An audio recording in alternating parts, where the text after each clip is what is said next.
d'Ivoire, je vous propose de regarder notre premier reportage consacré à un empire bâti depuis un siècle, celui des Libanais de Côte d'Ivoire. Malgré les crises, ils possèdent aujourd'hui les plus grosses entreprises ivoiriennes et pèseraient près de 8% du PIB national. Enquête sur cette communauté discrète qui nourrit tous les fantasmes.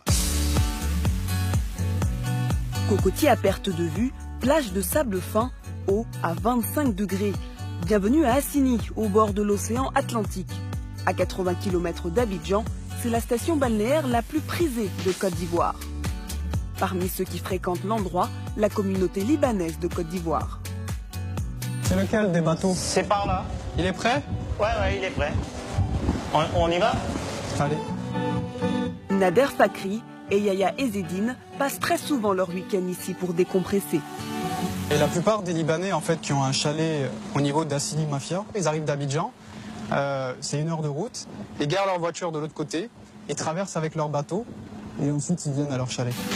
Ces chalets et villas au bord de l'eau appartiennent en grande partie à des hommes d'affaires et commerçants de la diaspora libanaise. Dans cet endroit paradisiaque, le mètre carré peut valoir plus de 3 millions de francs CFA. Ils viennent ici après leur semaine de travail pour se reposer, pour se retrouver avec leur famille, pour jouer avec leurs enfants et puis également pour pratiquer des sports nautiques. On peut faire du jet ski, on peut faire du ski nautique et puis il y a également des rendez-vous d'affaires à Assini. Assini, c'est le lieu aussi où on peut se retrouver tranquillement, ne pas être perturbé par le travail et donc discuter affaires avec d'autres personnes. La plupart de ces Ivoiriens d'origine libanaise qui passent leur week-end à Assini habitent et travaillent à Abidjan.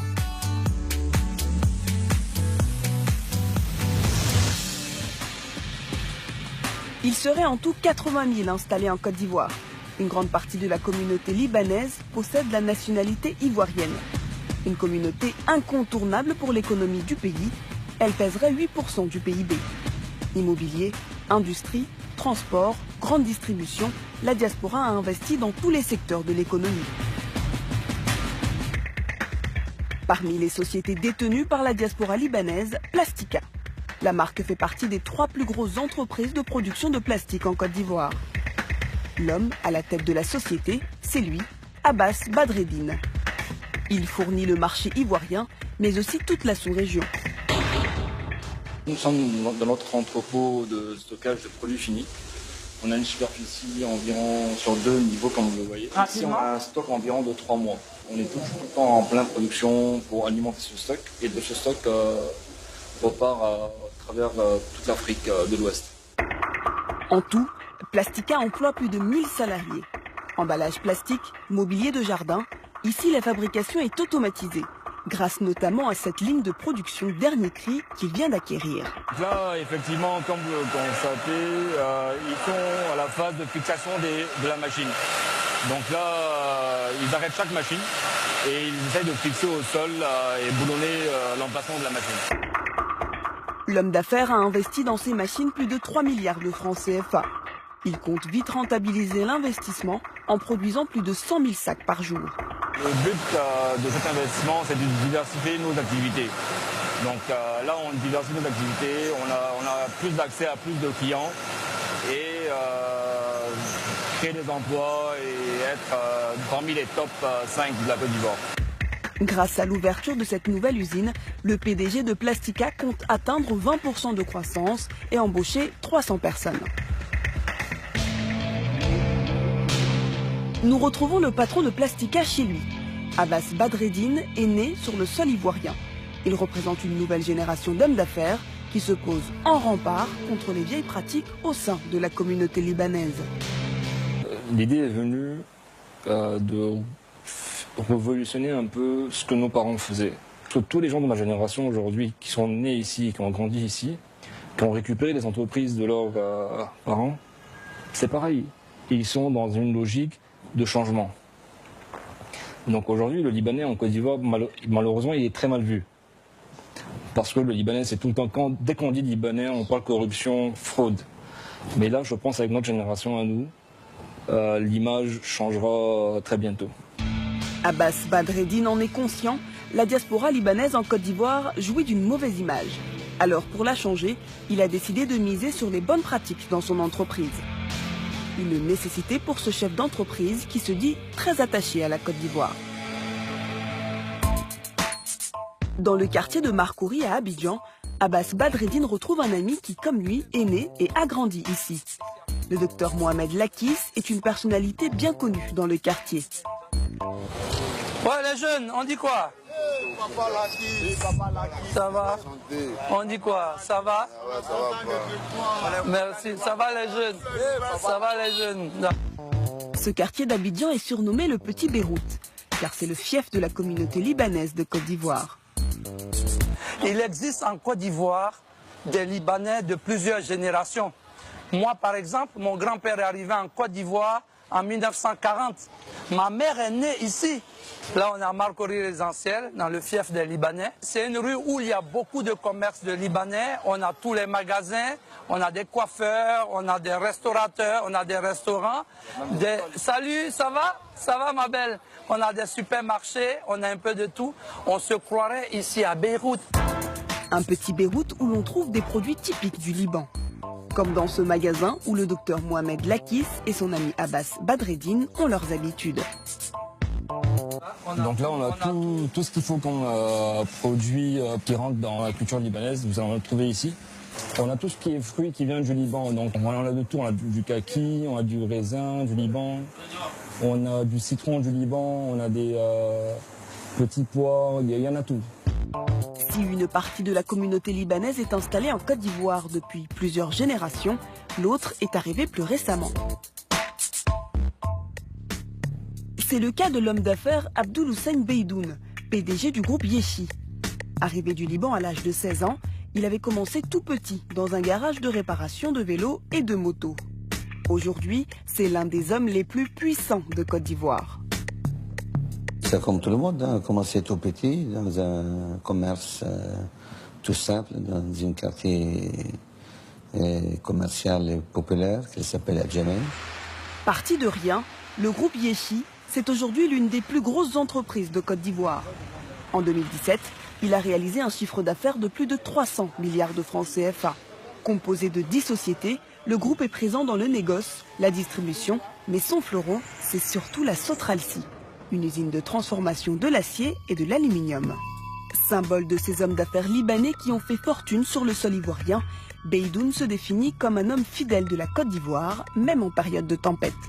On a vécu tous les moments des crises. Nous avons racheté les affaires pendant les gens partaient, les crises. On est resté là. On a gardé l'emploi, on a sauvegardé et on a développé. Parce que je suis attaché à la terre, je suis attaché à la population.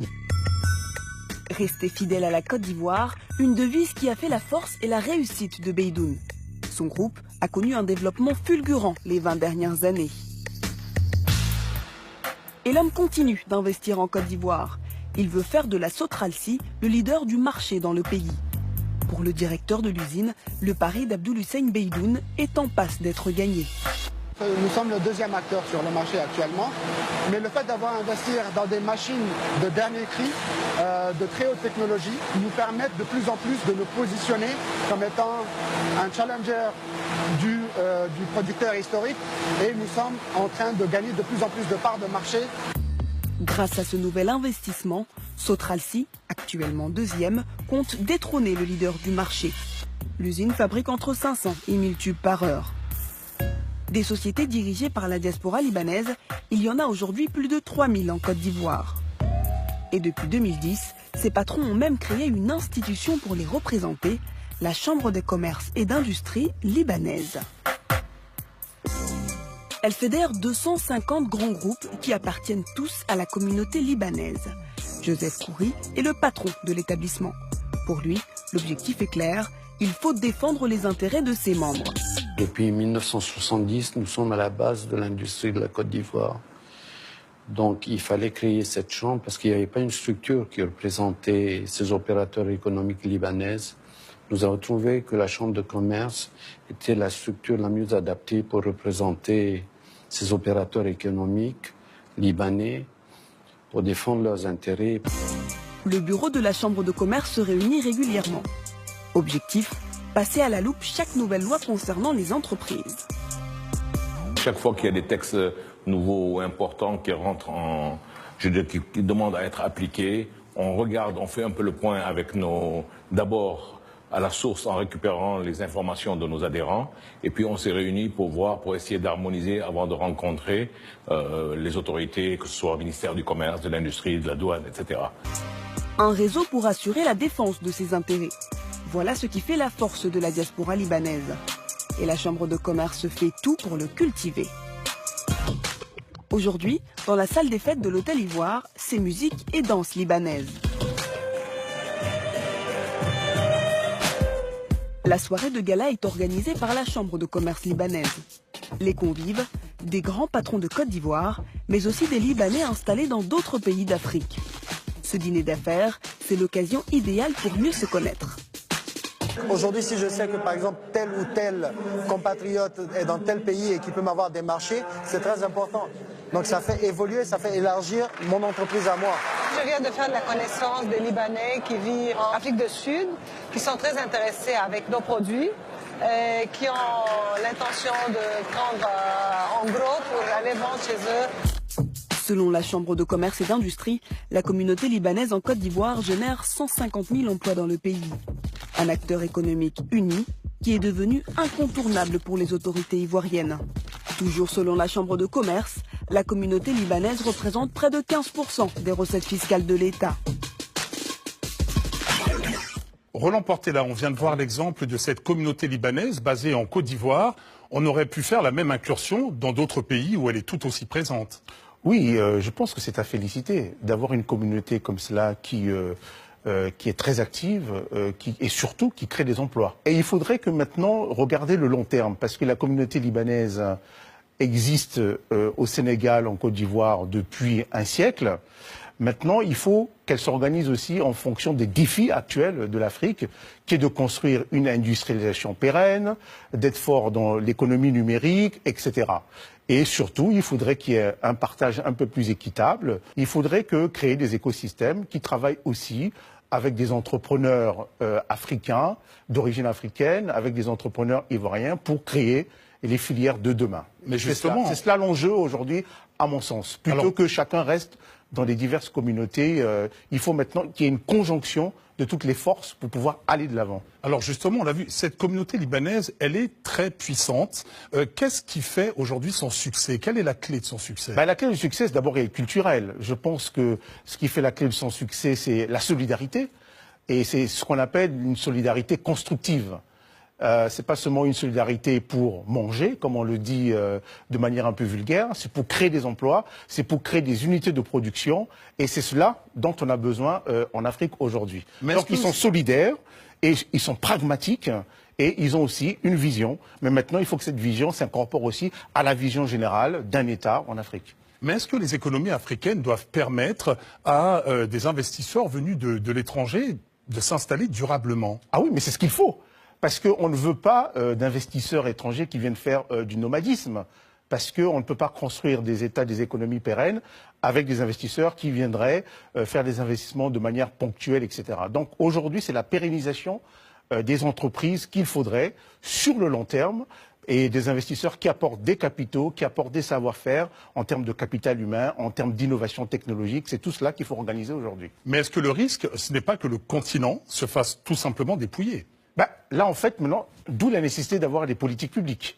Donc, dans ce qu'on appelle, sans être présomptueux, un État stratège, il faut que les pouvoirs publics, les politiques, les institutionnels sachent créer l'équilibre. Parce que c'est cela. Alors, très souvent, nous, on a des exemples où des entrepreneurs se plaignent un peu parce qu'ils estiment qu'ils n'ont pas accès à certains marchés.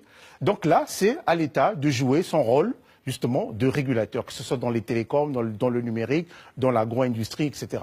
Donc, si je comprends bien, ces investissements étrangers, c'est une nécessité. Oui, c'est une nécessité, bien évidemment. Mais il faut que ça s'accompagne de la montée en gamme aussi du secteur privé local, du secteur privé national. Comme chaque mois, réussir